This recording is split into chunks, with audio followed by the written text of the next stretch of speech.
badira kontzeptu batzuk erraz batzen direnak gai politiko eta sozialekin, baina batzutan norbait sentitu daiteke gaixotasun bategatik edo beste arrazoi bategatik deserrian bere gorputzean. Eta hoxe gertatu zitzaien behar bada duela urte pare bat ginean aurkitu zituzten bere etxeko garajean kotxean sartuta eta tikoskapetik kea barrura botata 80 urtetik gorako bikote bat elkarri esku emanda eta suizidatuta. Oso irudi bortitza iruditu zitzaidan, bai aldi berean ederra, beraiek hala erabakita baitzuten, ezta.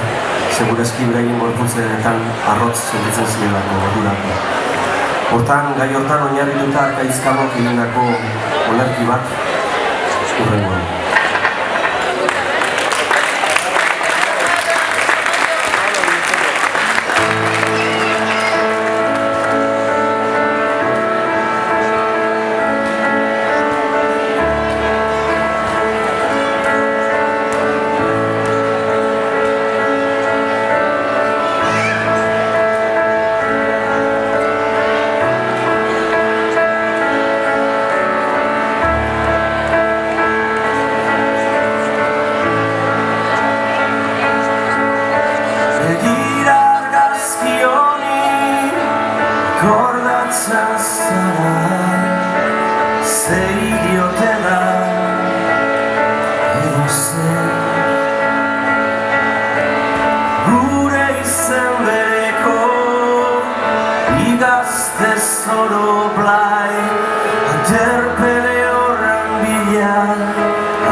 zaizte.